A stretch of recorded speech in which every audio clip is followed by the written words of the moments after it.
សូមជម្រាបសួរពុកម៉ែបងប្អូនទាំងអស់គ្នាគឺវិលមកកាន់ Channel PPL រឿងថ្ងៃនេះផងដែរគឺជាអឺ episode ទី2ដែលខ្ញុំបានចេញនៅ episode ថ្មីសម្រាប់បងប្អូនទាំងអស់គ្នាដែលអ្នកទស្សនាថ្មីសូមពុកម៉ែបងប្អូនទាំងអស់គ្នាជួយចុច Subscribe ខ្ញុំបានម្នាក់មួយផងដើម្បីខ្ញុំបានមានកម្លាំងចិត្តធ្វើវីដេអូថ្មីបន្តទៀតចែកជូនពុកម៉ែបងប្អូនទាំងអស់គ្នាស្ដាប់ហើយថ្ងៃនេះផងដែរគឺខ្ញុំមានរឿងមួយគឺរឿងចោលក្របីដែលគឺជារឿងពិតនៅក្នុងខេត្តក្រចេះដែលរឿងនេះកើតឡើងនៅក្នុងអំឡុងឆ្នាំ2012ចង់ដឹងសាច់រឿងទៅជាយ៉ាងណាតោះសូមស្ដាប់ជាមួយខ្ញុំបាទទាំងអស់គ្នាដូចតទៅសាច់រឿងនេះផងដែរខ្ញុំទទួលបានពីបងប្រុសដែលគាត់ស្ថិតនៅក្នុងខេត្តក្រចេះផ្ទាល់ដែលរឿងនេះកើតឡើងតាំងពីគាត់នៅតូចៗមកម្លេះបាទតាំងពីអំឡុងឆ្នាំ2012ដំណើរសាច់រឿងនេះគឺមានបរិសម្នាក់ហើយជាងមិនដឹងថាអត្តសញ្ញាណគាត់ហ្នឹងមានប្រភពមកពីណាច្បាស់លាស់ទេគ្រាន់តែបងប្រុសគាត់បានរៀបរាប់ប្រាប់ខ្ញុំថាគាត់នៅក្នុងស្រុកភូមិជាមួយគ្នាអញ្ចឹងណាគាត់ថាមួយគាត់នៅភូមិត្បូងចំណែកឯបងប្រុសដែលចែកសាច់រឿងហ្នឹងគាត់ថាគាត់នៅភូមិជើងអញ្ចឹងកាលពីពេលនោះគឺគាត់នៅរៀងក្មេងដែរគឺគាត់មិនដឹងពីសព្ទាពិតប្រហែលទេហើយសម្រាប់ន័យថាអ្នកចំណូលថ្មីដែលគាត់ទៅមកនៅថ្មីថ្មងសូម្បីតាបងដែលទៅនៅថ្មីថ្មងនោះគាត់មិនដឹងសាច់រឿងពីមុនមកដែរតើតែដំណើរពីចាស់ចំណុចមុននេះមកគាត់ដឹងច្បាស់ចឹងណាអញ្ចឹងបើសិនណាជាខ្ញុំចែករំលែកទៅមានកន្លែងឬលួសខ្វះខាតដោយប្រការណាមួយអញ្ចឹងសូមពុកម៉ែបងប្អូនទាំងអស់គ្នាកាន់តែអភ័យទោសហើយនឹងបើសិនណាជាបងប្អូនដែលគាត់រស់នៅខេត្តតាកែវបើសិនណាសំទោសបាទគឺរស់នៅក្នុងខេត្តក្រចេះហ្នឹងបើសិនណាជាគាត់បានដឹងសាច់រឿងហ្នឹងខ្លះឬក៏ខ្ញុំធ្វើការសម្រេចទៅដូចថាมันមានភាពច្បាស់លាស់ 100% សូមជួយពុកម៉ែបងប្អូនទាំងអស់គ្នាប្រាប់ខ្ញុំឬក៏ជួយដូចថាកែលម្អក្នុងភាពស្ថាបនាអញ្ចឹងណាបាទអញ្ចឹងក្នុងសាច់រឿងនឹងផងដែរគឺមានបុរសម្នាក់កាលពីអំឡុងនោះគឺគាត់មានអាយុលបាក់ខ្ទង់30ឆ្នាំជាងដែលកាលពីជំនាន់នោះគឺយើងមិនទាន់មានដូចថាបច្ចេកវិទ្យាអីជឿនលឿននៅឡើយទេហើយបងប្រុសយើងសូមហៅគាត់ថាលោកពូបាទលោកពូម្នាក់នោះគឺគាត់ជាមនុស្សដែលថាចូលចិត្តផឹកស្រាហើយពេលទំនេរហ្នឹងគឺគាត់មិនដែលធ្វើអ្វីទេគឺគាត់តែងតែចូលចិត្តផឹកស្រាជាមួយពួកម៉ាក់បងភឿនរបស់គាត់ចឹងណាហើយបើសិនណាជាមានខែទឹកឡើងខែទឹកអីចឹងគឺគាត់ធ្វើការទៅដាក់ម៉ងដាក់បកាយអីធម្មតាដូចអ្នកស្រុកអ្នកភូមិធម្មតាអញ្ចឹងគាត់ថាជំនាញរបស់គាត់អាជីពប្រចាំរបស់គាត់ហ្នឹងគឺការលួចតែម្ដងហើយដោយសារតែនិយាយថាគាត់កើតមកអញ្ចឹងមានដងហ៎បងប្អូនបាទមនុស្សនីមួយតែងតែមានដងមានទេពិសោធន៍មានទេកុសលផ្សេងគ្នាអញ្ចឹងណាបាទតែសម្រាប់គាត់វិញគឺមានដងក្នុងការលួចហើយខ្ញុំក៏មិនបញ្ចេញថាគាត់មានឈ្មោះអ្វីដែរដោយសារតែយើងទុករក្សាម្ចាស់កម្មសិទ្ធិឲ្យទៅដូចថាក្រុមគ្រួសាររបស់គាត់ផងដែរបាទអញ្ចឹងខ្ញុំសូមដាក់ឈ្មោះសប្បនិមិត្តឲ្យគាត់តែម្ដងទៅឥឡូវខ្ញុំសូមដាក់ឈ្មោះគាត់ថាពូសុយបាទអានេះគាត់ថាជាឈ្មោះតែថាខ្ញុំដាក់តំណាងឈ្មោះសប្បនិមិត្តទេគឺខ្ញុំហៅគាត់ថាពូសុយបាទសួរស្ដាប់បាទអញ្ចឹងពូសុយគឺជាមនុស្សដែលថាចូលចិត្តផឹកស៊ីនឹងពេលទំនេរគាត់មិនដែលធ្វើស្អីទេគឺគាត់នៅតែផ្ទះហើយក៏ពេលទំនេរអញ្ចឹងទៅពពួកម៉ាអីចឹងទៅផឹកទៅអីពេលខែទឹកឡើងដូចខ្ញុំនិយាយអញ្ចឹងគឺគាត់ទៅដាក់គប់កដោពេលខាទៅរៀងម៉ងរីអីដាក់បកាយដាក់អីចឹងទៅហើយជំនាញរបស់គាត់គឺនៅក្នុងការលួចអញ្ចឹងមានថ្ងៃមួយហ្នឹងដោយសារតែគាត់អត់មានលុយនៅក្នុងការផឹកស្រាហើយពេលនោះនៅក្នុងស្រុកភូមិរបស់គាត់ហ្នឹងគឺមានភាពសន្តិភាពមែនទែនគឺគ្មានការលួចគ្មានការឆក់ប្លន់អ្វីទាំងអស់ប៉ុន្តែគឺគាត់ដូចថាគាត់មានដងក្នុងការលួចអញ្ចឹងគាត់ក៏បានទៅលួច គោក្របីរបស់អ្នកភូមិហើយគាត់លើកទី1ហ្នឹងគឺបានសម្រេចរបស់គាត់បាទគឺគ្មាននរណាគេដឹងតម្រុយគ្មាននរណាគេដឹងដែររបស់គាត់ទេគឺគាត់ពូកែលួចខ្លាំងមែនតើហើយគាត់លួចទៅគាត់យកទៅឲ្យឈ្មួញអញ្ចឹងណាឈ្មួញគេចាំទិញចាំអីចឹងទៅមានឈ្មួញខូចដូចថាតម្លៃគោបើយើងទៅទិញតាមផ្ទះអ្នកស្រុកអ្នកភូមិធម្មតាអញ្ចឹងឧទាហរណ៍ថាតម្លៃលក់តាមហាងឆេធម្មតាហើយបើសិនជាឧទាហរណ៍ថាឈ្មួញហ្នឹងគាត់ទិញពីចៅឬក៏គាត់ទិញពីអំពើទុច្ចរិតអីផ្សេងតម្លៃឈ្មួញអាចចំណេញបានពាក់កណ្ដាលអញ្ចឹងទៅបាទដោយសារតែរបស់ឡៃឡុងអញ្ចឹងគឺចៅគាត់ប្រញាប់លក់ឲ្យតែបានលុយទេបាទគឺគាត់អត់មានគិតថាតម្លៃប្រមាណទេអញ្ចឹងការលុយរបស់គាត់ពេលដែលគាត់អត់មានលុយនៅក្នុងការចាយអញ្ចឹងគឺគាត់តែងតែធ្វើការទៅលួចតែអញ្ចឹងទៅហើយរកការលុយរបស់គាត់ហ្នឹងគឺគ្មាននរណាគេចាប់គាត់បានទេហើយក៏គាត់មិនបានពីមិនសោះដានទុកអ្វីផ្សេងទុកជាផុសតាងឲ្យផងដែរអញ្ចឹងការលុយរបស់គាត់ហ្នឹងតែងតែបានសម្រេចបាទតែបានសម្រេចហើយគាត់ក៏តែងតែមានលុយចាយច្រើនអីចឹងទៅបាទតាមអ្វីដែលគាត់ចង់ហើយថ្ងៃមួយនោះគឺគាត់លួចប៉ះចំគោរបស់អ្នកភូមិដែលអ្នកភូមិម្នាក់ហ្នឹងគឺគាត់ដូចថាមានការប្រុងប្រយ័ត្នខ្ពស់គាត់ដឹងថានៅស្រុកក្នុងភូមិហ្នឹងគឺល្បីថាមានចោលលួចគោមានចោលលួចក្របីអីចឹងណាអញ្ចឹងថ្ងៃមួយហ្នឹងគឺគាត់ធ្វើការដូចថាប្រុងប្រៀបទុកជាមុនគាត់ដឹងថាអាចនឹងមានគោអាចនឹងមានបាទសំទោសអាចនឹងមានចោលមកចូលលួចគោមកលួចក្របីរបស់គាត់តែគាត់ដាក់នៅក្រោមផ្ទះអញ្ចឹងទៅអញ្ចឹងបាទគឺដោយដែរអ្វីដែលគាត់គិតមែនគឺពូសុយបាទគឺបានចូលលួចក្របីបោលពូម្នាក់ហ្នឹងដល់ពេលអញ្ចឹងគោលពូម្នាក់ហ្នឹងគឺថាគាត់ចាប់បានតែអ្វីដែលយើងនឹកស្មានមកដល់ពីសមត្ថភាពរបស់ពូសុយទៀតនោះគឺពូសុយបាទមានកូនក្រពូសុយមានកូនក្រហើយមិនត្រឹមតែប៉ុណ្ណោះទេគឺគាត់ចេះនៅមុនវិជ្ជាបាលីបំបាំងកាយផ្សេងទៀតនេះបើតាមខ្ញុំទទួលបានពីបងប្រុសដែលគាត់បានចែករំលែកតាខ្ញុំណាបាទហ្នឹងហើយអញ្ចឹងមិនដឹងថាគាត់ទៅរៀននៅគ្រូណាទេ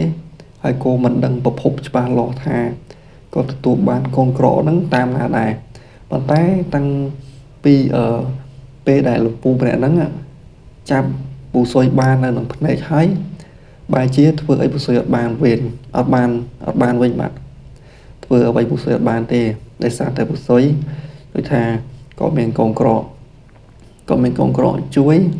ហើយនឹងគាត់ដូចថាគាត់ចេះបាលីដែលខ្ញុំបាននិយាយអញ្ចឹងគាត់ចេះមុនវិជ្ជាការអញ្ចឹងទៅ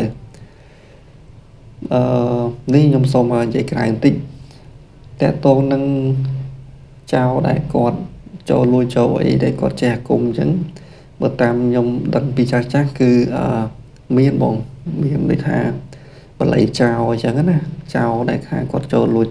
ពីសម័យមុនអីគឺគាត់មានបាលីរបស់គាត់គឺបាលីក្នុងការលួចបាទអញ្ចឹងបងប្អូនទាំងអស់គ្នាណាដូចថាដាច់លុយអីអាចរៀនបាលីចៅបានបាទខ្ញុំនិយាយលេងទេមិនគ្រប់គ្រងឲ្យពុកម៉ែបងប្អូនទាំងអស់គ្នាធ្វើគំរូដូចពូសុយទេបាទរៀនអាគម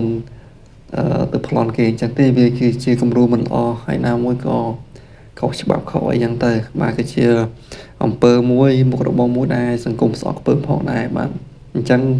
យើងកុំជួយគំរូតាមពូសុយអញ្ចឹងណាបងប្អូនទាំងអស់គ្នាបាទយើងចូលសាច់រឿងយើងវិញអញ្ចឹងដល់ត្រង់ចំណុចដែលថាពូម្នាក់ហ្នឹងចាប់ពូសុយបានហើយប៉ុន្តែធ្វើអ្វីពូសុយអត់បានគឺពូសុយមិនការលុយរបស់គាត់ហ្នឹងគឺមិនបានគឺបានសម្រេចបាទបងប្អូនទាំងអស់គ្នាសំទោសគឺការលុយរបស់គាត់ហ្នឹងគឺបានសម្រេចហើយចាប់ពូសុយអត់បានទេគឺពូសុយយករួចខ្លួនបានសុវត្ថិភាពអញ្ចឹងដំណឹងហ្នឹងគឺបានរីកសាយភាយនៅក្នុងស្រុកនៅក្នុងភូមិគឺថានៅក្នុងខេត្តក្រចេះហ្នឹងគឺល្បីកកក្រៅមែនតែនតែតងរឿងពូសុយលួចក្របីហ្នឹងបាទដែលគេហៅគាត់ថាចៅលួចក្របីហ្នឹងបាទអញ្ចឹងរឿងហ្នឹងគឺស្តៀងរឿងចៅរាស្មីដែរដែលប្លន់ក៏ក្រៅទីក្រុងភ្នំពេញកាលពី20ឆ្នាំមុនហ្នឹងប៉ុន្តែរាស្មីគាត់ប្លន់នៅក្នុងទីក្រុងភ្នំពេញ ជួយអ្នកដូចលើព័ត៌មានថារាស្មាច់ប្លន់អ្នកមានជួយអ្នកក្រប៉ុន្តែសម្រាប់ពូស៊ុយវិញបាទគឺគាត់ប្លន់តាគោក្របីអ្នកស្រុកអ្នកភូមិទេដើម្បីយកលុយចាយខ្លួនគាត់នេះនឹងលុយដែលគាត់បានផ្សេងទៀតគឺយើងមិនដឹងថាគាត់យកទៅធ្វើអីទេបាទអញ្ចឹងរឿងហ្នឹងគឺអ្នកស្រុកខ្លះអ្នកភូមិខ្លះអញ្ចឹងដល់ឥឡូវមកដល់ពេលបច្ចុប្បន្នហ្នឹងគឺបងប្អូនខ្លះទៅក៏ឲ្យតែថាលើឈ្មោះពូស៊ុយដែលថាគេអ្នកស្គាល់ចាស់ពីមុនណាក៏តែងតែហៅគាត់ថារាស្មាច់ទី2បាទរាស្មាច់ទី2គឺកម្ពុជានៅក្នុងការលួចដែលថាគ្មានបន្សល់ដានណាតែគាត់ដូចថាថ្ងៃមួយដែលថាពូម្នាក់ហ្នឹងគឺគាត់មានការប្រុងប្រយ័ត្នដែរហ្នឹងគឺបែកការត្រង់នឹងឯងបាទអញ្ចឹងដំណឹងដែលថាពូស៊ុយគឺជាមេចៅលួចគោហ្នឹងក៏បានវិស័យភីនៅក្នុងខេត្តកញ្ចេះហ្នឹងតែម្ដងហើយចំណែកឯនៅក្នុងទឹកដីខេត្តកញ្ចេះហ្នឹងគឺមានតែពូស៊ុយម្នាក់គត់ដែលគឺជាមេចៅប្លន់គោក្របីអ្នកភូមិលួចគោក្របីរបស់អ្នកភូមិបានច្រឡំប្លន់គឺលួចគោរបស់អ្នកភូមិលួចក្របីរបស់អ្នកភូមិហ្នឹងគឺគាត់ធ្វើសកម្មភាពតែខ្លួនគាត់មួយទេគឺគាត់រកមានដូចថាកូនចៅក៏មានប៉ពូដែរប៉ុន្តែខ្ញុំមិនដឹងថាពីក្រោយហ្នឹងពីក្រោយបែបនោះខ្មែរហ្នឹងយ៉ាងម៉េចទៀតទេណាគាត់ថាបងក៏បានចែករំលែកសាច់រឿងហ្នឹងគឺគាត់ប្រាប់ខ្ញុំបានថប់ដឹងក៏គាត់ដឹងថាល្បីនឹងល្បីឈ្មោះពូស៊ុយអញ្ចឹងណាហើយក៏គេអត់មានដឹងថាពូស៊ុយហ្នឹងមានខ្សែបណ្ដាញអីទៅណាទៅណីដែរជិះទៅគឺគាត់ចេញប្លន់ហ្នឹងគឺគាត់ធ្វើសកម្មភាពក្នុងការលួចក្នុងការប្លន់អីហ្នឹងតែម្នាក់គាត់ទេបាទគឺគាត់ខ្លាំងមែនទែនកាលពីចំណន់នោះហើយវាសនាជាមានពុកម៉ែបងប្អូនណានៅក្នុងទឹកដីខេត្តកញ្ចេះដែលបានស្ដាប់នៃការសម្ដែងរបស់ខ្ញុំបើសិនណាជាដូចថាខ្ញុំសម្ដែងទៅមានកន្លែងណាដូចថាខុសឆ្គងអីបាទសូមជួយកែតម្រូវផងដោយសារតែទិន្នន័យដែលខ្ញុំទទួលបានពីបងប្រុសហ្នឹងគឺខ្ញុំទទួលបានប៉ុណ្ណាគឺខ្ញុំនិយាយរៀបរាប់សម្រាយប៉ុណ្ណឹងអញ្ចឹងណាខ្ញុំមិនអាចនិយាយដូចថាលើសលីមីតពេកទេបាទអញ្ចឹងការប្លន់របស់គាត់ហ្នឹងតែបានសម្រេចដោយសារតែគាត់មានដូចថាទី1ទីកសលដងពីកំណើតរបស់គាត់តែម្ដងបាទនៅក្នុងការលួចហើយនឹងទី2ហ្នឹងគឺគាត់មានជំនួយបាទបើយើងនិយាយសួរស្ដាប់ទៅមានជំនួយពីខាងផ្លូវងឹតបាទជួយគាត់ចឹងណាអញ្ចឹងការប្លន់ការលួចរបស់គាត់ហ្នឹងក៏បានល្បីនៅក្នុងទឹកដីខេត្តកញ្ចេះចឹងទៅសិនណាជាឧទាហរណ៍ថាមកដល់ពេលបច្ចុប្បន្នគាត់ធ្វើសកម្មភាពប្លន់ក៏ក្រាំងអញ្ចឹងនៅក្នុងបណ្ដាញរបស់យើងប្រហែលជាល្បីបាទដោយសារតែចំណុចនោះគឺមិនទាន់មាន social media ការចែកចាយតាមបណ្ដាញសង្គមមិនមានភាពទូលំទូលាយនោះទេអញ្ចឹងក៏ល្បីតែដូចថានៅក្នុងខេត្តកញ្ចេះនឹងខ្លាំងតែម្ដងបាទអញ្ចឹងសម្រាប់ពេលថ្ងៃមួយហ្នឹងគឺយើងអាចនិយាយបានថាជាថ្ងៃដែលគាត់ទៅដាក់ម៉ោងដែរអញ្ចឹងណាខេត្តទឹកឡើងអញ្ចឹងទៅគឺគាត់រកកដោគឺគាត់ទៅដាក់លបដាក់អង្កែបអីចឹងទៅដាក់ទ្រូដែរអញ្ចឹងទៅហើយក៏មានអ្នកកន្លោះនៅក្នុងភូមិបងប្អូននៅក្នុងភូមិនោះគឺគាត់ដូចថាមានការខឹងសម្បាទៅកាន់គាត់ហើយក៏បានមានបំណងក្នុងការសម្លាប់គាត់ចោលតែម្ដងដោយសារតែគាត់នឹងធ្វើការលួចធ្វើការប្លន់ហើយគាត់ចូលភូមិចូលស្រុកបានធម្មតាហើយក៏គ្មាននរណាគេទៅហ៊ានទៅអីដែរដឹងតែគាត់ជាអ្នកលួចដឹងតែគាត់ជាអ្នកប្លន់គោប្លន់ក្របីហើយប៉ុន្តែអត់មាននរណាគេធ្វើឲ្យគាត់ចេញទេគឺមួយខ្លាចអញ្ចឹងថ្ងៃមួយដែលថាគាត់ទៅរកត្រីនៅបឹងហ្នឹងក៏មានបងប្អូននៅក្នុងភូមិអ្នកស្រុកអ្នកភូមិហ្នឹងក៏ប្រុសហ្នឹងក៏គេធ្វើការប៉ុនប៉ងសម្លាប់គាត់ចោលតែម្ដងប៉ុន្តែគម្រោងនេះគឺមិនបានសម្រេចទេដោយសារអីគឺដោយសារតែគាត់មានកូនក្រនោះឯងបាទតែគាត់មានកូនក្រជួយអញ្ចឹងណាអញ្ចឹងខ្ញុំសូមនិយាយរឿងកូនក្រហ្នឹងតិចហើយជាបងប្អូនខ្លះគាត់ដឹងហើយរឿងកូនក្រហ្នឹងបាទ តែតើនឹងរឿងកងក្រហ្នឹងគឺខ្ញុំសូមសម្រាប់តែបានតិចទេគឺពេលដែលយើងធ្វើអ្វីមួយទៅកងក្រហ្នឹងតែតែប្រាប់យើងមុនឬក៏កងក្រហ្នឹងឲ្យសញ្ញាយើងមុនអញ្ចឹងណា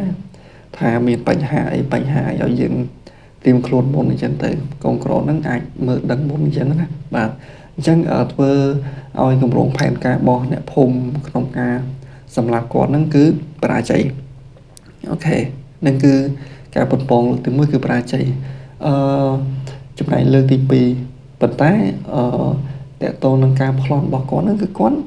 នៅតែប្លន់គឺគាត់ហ្នឹងនៅតែលួចធម្មតាអញ្ចឹងណាពេលណាដែលថាគាត់ចង់ប្លន់គឺគាត់ប្លន់ធម្មតាគាត់លួចអីធម្មតាអញ្ចឹងទៅហើយមានថ្ងៃមួយទៀតនោះអាចនិយាយបើថាជាថ្ងៃអវសានរបស់គាត់ឬក៏ជាថ្ងៃដែលថាគាត់អស់លះអញ្ចឹងណាអញ្ចឹងគាត់ក៏បានដើរទៅទីទួលមួយហៅទីទួលបាទគាត់ដើរទៅទីទួលហ្នឹងហើយនៅទីទួលនោះគឺមានផ្លូវមួយផ្លូវលំទូចមួយហើយតាមផ្លូវហ្នឹងមានសម្បូរទៅដោយកុំបស័យទៅតាមផ្លូវហ្នឹងអញ្ចឹងកន្លែងហ្នឹងមិនដឹងថាគាត់ភ្លេចខ្លួនឬក៏គាត់ដឹងខ្លួនថាគាត់ត្រូវអស់លះនៅទីនេះនៅកន្លែងកុំបស័យទីទួលហ្នឹងក៏មានដូចថាបងប្អូននៅភូមិហ្នឹងអ្នកស្រុកអ្នកភូមិហ្នឹងក៏ធ្វើការប៉ុនប៉ងសម្រាប់គាត់ម្ដងទៀតបាទធ្វើការសម្រាប់គាត់ម្ដងទៀតអញ្ចឹងការសម្រាប់គាត់ប៉ុនប៉ងសម្រាប់គាត់លើកទី2ហ្នឹងគឺបានសម្រេចតែម្ដងបាទការសម្រាប់របស់អ្នកភូមិហ្នឹងគឺគេហ្នឹងគឺយកកំបិតហ្នឹងគឺកាប់គាត់យកតែម្ដងបាទអញ្ចឹងកន្លែងហ្នឹងខ្ញុំអត់និយាយអ្វីដូចថាស៊ីជម្រៅពេកទេខ្ញុំនិយាយតែប៉ុណ្្នឹងទៅព្រួយខ្លាច YouTube ចាប់អញ្ចឹងណាព្រោះអីពេលណាដែលយើងនិយាយរឿងដូចថាព្រួយខ្លាំងពេកទៅខ្លាចបង YouTube នឹងគាត់ចាប់អញ្ចឹងខ្ញុំនិយាយប៉ុណ្្នឹងប្រហែលជាបងប្អូនទាំងអស់គ្នាអាចនឹងយល់បាទអញ្ចឹងគឺគាត់អស់លះនៅត្រង់ចំណុចហ្នឹងឯងនិយាយថាអ្នកភូមិហ្នឹងគឺបានធ្វើការប៉ុនប៉ងធ្វើឃាតគាត់ជាលើកទី2គឺបានសម្រេចហើយតាំងពីគាត់ទៅបានទៅក៏មិនដែលមានន័យថាជាពលិករបស់គាត់មកធ្វើបាបនៅស្រុកអ្នកភូមិដែរគឺគាត់ទៅបានស្ងប់អញ្ចឹងណាអត់មានន័យថាអ្វីមកឡងអីនៅស្រុកអ្នកភូមិទេអត់ទេគឺស្ងាត់តែម្ដងហើយរឿងរ៉ាវផ្សេងដែលតកតនឹងកូនក្រដែលតកតនឹងអាគមភ្លើងរបស់គាត់ហ្នឹងក៏ទៅជាមួយគាត់ដែរហើយយើងក៏មិនដឹងថាមកពីមូលហេតុអ្វីដែរតាំងពីគាត់បានស្លាប់ហ្នឹងទៅសាច់ញាតិគាត់យកទៅធ្វើបន់តាមប្រពៃណីធម្មតាអញ្ចឹងណាបាទហើយមកដល់ពេលបច្ចុប្បន្ននេះចូលប្រហែលជា10ឆ្នាំជាងអីរឿងហ្នឹងបាទអញ្ចឹងរឿងហ្នឹងក៏មានត្រឹមតែប៉ុណ្្នឹងទៅបាទហើយរឿងហ្នឹងគឺចប់តែប៉ុណ្្នឹងដោយសារតែបងដែលប្រាប់សាច់រឿងមកកាន់ខ្ញុំហ្នឹងគឺគាត់ប្រាប់តែប៉ុណ្្នឹងណាព្រោះដោយសារតែគាត់ដឹងរឿងហ្នឹងតែប៉ុណ្្នឹងហើយចឹងប្រសិនណាជាពុកម៉ែបងប្អូនទាំងអស់គ្នាដែលថាដឹងរឿងហ្នឹងអីបន្ថែមអីទៅសូមជួយ comment ឬក៏ជួយប្រាប់ខ្ញុំបន្ថែមអញ្ចឹងណាតែថាពេលដែលគាត់ស្លាប់បាត់ទៅហ្នឹងតើវិញ្ញាណរបស់គាត់ហ្នឹងដូចថានៅពលវល់ឬក៏នៅតែតោទៀតអត់ហើយតើតោនឹងដូចថាកងក្ររបស់គាត់ហ្នឹងមិនអីទៀតបើសិនណាជាបងប្អូនដូចថាដឹងអីក៏ជួយប្រាប់អីចឹងទៅបាទអញ្ចឹងសាច់រឿងខ្ញុំមានតែប៉ុណ្្នឹងទេអញ្ចឹងរកពីសម្ដីនៃខ្ញុំនិយាយទៅមានកន្លែងណាប៉ះពាល់បងប្អូនទាំងអស់គ្នាកន្លែងណាដែលថាមិនសមរម្យអីសូមពុកម៉ែបងប្អូនទាំងអស់គ្នាអធិស្ឋានមកកាន់ខ្ញុំបាទផងដែរដោយសារតែខ្ញុំបាទគឺជាអ្នកសម្ដែងថ្មីថ្មោងទេបាទពុកម៉ែបងប្អូនទាំងអស់គ្នាខ្ញុំដូចថាចូលចិត្តស្ដាប់រឿងចាស់អញ្ចឹងខ្ញុំក៏ចូលចិត្តនៅក្នុងការសម្រាយចែកជូនបងប្អូនទាំងអស់គ្នាសម្រាប់អញ្ចឹងទៅទូចការកំសាន្តហើយរឿងនេះផងដែរខ្ញុំមិនតម្រូវឲ្យពុកម៉ែបងប្អូនទាំងអស់គ្នាដូចថា គឺតែជឿ 100% ទេបាទចាប់ទុកថាជារឿងដូចថាស្ដាប់កំណត់អារម្មណ៍ពេលអត់សុខចឹងណាបាទពេលបងប្អូនទាំងអស់គ្នាធ្វើការយកទៅស្ដាប់កំណត់អារម្មណ៍ចឹងទៅអញ្ចឹងបើសិនណាជាពុកម៉ែបងប្អូនទាំងអស់គ្នាមានរឿងថ្មីដែលចង់ប្រាប់ខ្ញុំឲ្យខ្ញុំដូចថាក្នុងធ្វើការសម្រាយចែកជូនបងប្អូនទាំងអស់គ្នាទៀតអញ្ចឹងខ្ញុំនឹងដាក់ link Telegram របស់ខ្ញុំនៅខាងក្រោម description ហ្នឹងអញ្ចឹងគាត់តែពុកម៉ែបងប្អូនទាំងអស់គ្នាចុច join ទៅលើ link ហ្នឹងទៅគឺចូលក្នុង channel Telegram របស់ខ្ញុំវិញអញ្ចឹងពុកម៉ែបងប្អូនទាំងអស់គ្នាក៏អាចដូចថាចែករំលែកសាច់រឿងផ្សេងទៀតនៅក្នុង channel Telegram របស់ខ្ញុំផងដែរអញ្ចឹងជាចុងក្រោយសូមអរគុណពុកម៉ែបងប្អូនទាំងអស់គ្នាដែលយកពេលដែលមានតម្លៃមកសម្រាប់នៅរឿងរបស់ខ្ញុំបានតាំងពីដើមរហូតដល់ចប់ខ្ញុំសូមជូនពរពុកម៉ែបងប្អូនទាំងអស់គ្នារកស៊ីមានបានសុខភាពល្អសំណាងល្អគ្រប់ប្រការជាចុងក្រោយពីខ្ញុំបាទ PBL រឿងសូមអរគុណសូមជម្រាបលា